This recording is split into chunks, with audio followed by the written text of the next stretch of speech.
ക്രിസ്തുവിന്റെ പീഡാനുഭവത്തിന്റെ സ്മരണ പുതുക്കി സംയുക്ത കുരിശിന്റെ വഴി. കൊച്ചിയിലും തിരുവനന്തപുരത്തും ആയിരക്കണക്കിന് വിശ്വാസികൾ കുരിശിന്റെ വഴിയുടെ ഭാഗമായി. രാജ്യത്ത് ക്രൈസ്തവ പുരോഹിതർക്കും വിശ്വാസികൾക്കും നേരെ നടക്കുന്ന ആക്രമണങ്ങൾ ഒറ്റപ്പെട്ട സംഭവമല്ലെന്ന് തിരുവനന്തപുരം ലത്തീൻ അതിരൂപത archbishop doctor Thomas J Netto പറഞ്ഞു. ഇതിന് പിന്നിൽ ഗൂഢമായ രാഷ്ട്രീയ ലക്ഷ്യമുണ്ടെന്നും അദ്ദേഹം കൂട്ടിച്ചേർത്തു. വിവിധ മുന്നണികളുടെ സ്ഥാനാർത്ഥികളും കുരിശിന്റെ വഴിയിൽ വിശ്വാസ സമൂഹത്തിനൊപ്പം ചേർന്നു.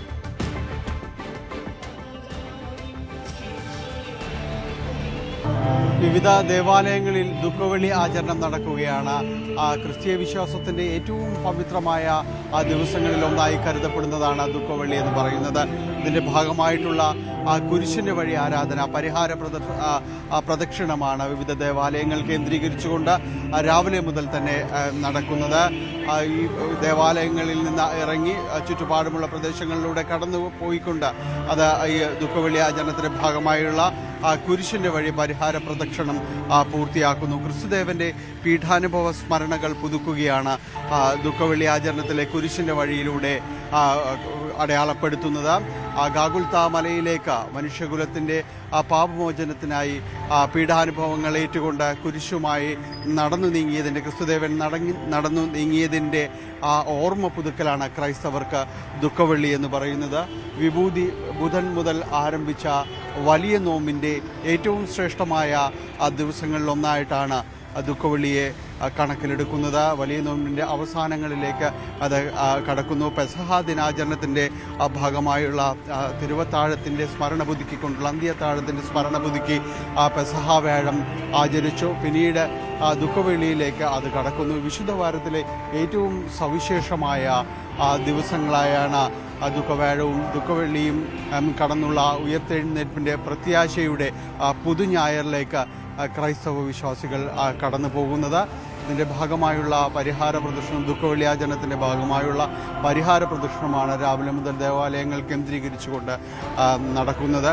അതോടൊപ്പം തന്നെയാണ് ഏറ്റവും വലിയ തീർത്ഥാടന കേന്ദ്രങ്ങൾ, ഈ ദിവസങ്ങളിലെ വലിയ തീർത്ഥാടന കേന്ദ്രങ്ങൾ, ഇന്ത്യയിലെ തന്നെ വലിയ തീർത്ഥാടന കേന്ദ്രങ്ങളൊന്നായി കരുതപ്പെടുന്ന മലയാറ്റൂർ കേന്ദ്രീകരിച്ചുകൊണ്ട് മലയാറ്റൂർ കുരിശുമുടിയിലേക്ക് തീർത്ഥാടകരുടെ വലിയ പ്രവാഹമാണ് ഈ ദിവസങ്ങളിൽ നടക്കുന്നത്. ഇന്നലെ മുതൽ തുടങ്ങിയ ആ ഒരു പ്രദക്ഷിണവും പരിഹാര പ്രദക്ഷിണവും എല്ലാം തന്നെ മലയാറ്റൂർ മലയിൽ വളരെ സജീവമായിട്ട് തന്നെ ഈ ദിവസങ്ങളിലെല്ലാം തന്നെ തുടരുന്നു.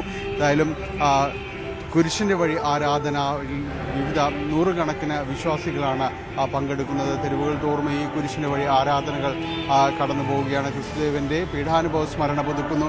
14 സ്ഥലങ്ങൾ ഇതുപോലെ അടയാളപ്പെടുത്തിക്കൊണ്ട് അവിടെ കുരിശ് മരണത്തിൻ്റെ പവിത്രത എന്തെന്ന് കാണിച്ചു കൊടുത്തുകൊണ്ട് കുരിശിൻ്റെ വഴി വിവിധ ഇടങ്ങൾ കേന്ദ്രീകരിച്ചുകൊണ്ട് രാവിലെ മുതൽ തന്നെ വളരെ സജീവമായിട്ട് തന്നെ നടന്നു.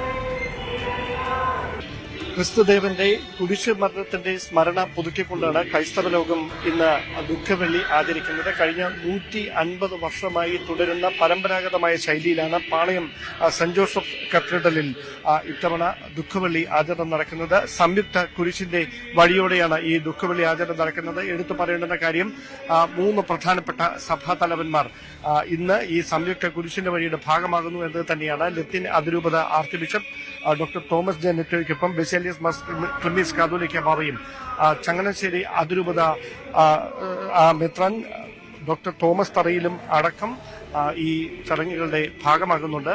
തെരഞ്ഞെടുപ്പിന്റെ സമയമാണ്. അതുകൊണ്ട് തന്നെ എല്ലാ പ്രധാനപ്പെട്ട മുന്നണികളുടെയും സ്ഥാനാർത്ഥികളും കുരിശിന്റെ വഴിയുടെ മുൻനിരയിൽ വൈദികർക്കും ബിഷപ്പുമാർക്കുമൊപ്പം പങ്കെടുക്കുന്നു എന്നതാണ് അതിന്റെ പ്രാധാന്യം വർദ്ധിപ്പിക്കുന്നത്. എന്തായാലും ഏതാണ്ട് 1.5 നൂറ്റാണ്ടായി തുടരുന്ന ചരിത്രം അത് അതുപോലെ തന്നെ തുടർന്നുകൊണ്ടാണ് പാളയം സെന്റ് ജോസഫ് കത്തീഡ്രലിന്റെ നേതൃത്വത്തിൽ ഈ ചടങ്ങുകൾ, ദുഃഖവെള്ളി ആചരണത്തോടനുബന്ധിച്ചുള്ള കുരിശിന്റെ വഴിയും മറ്റ് ചടങ്ങുകളും നടക്കുന്നത്.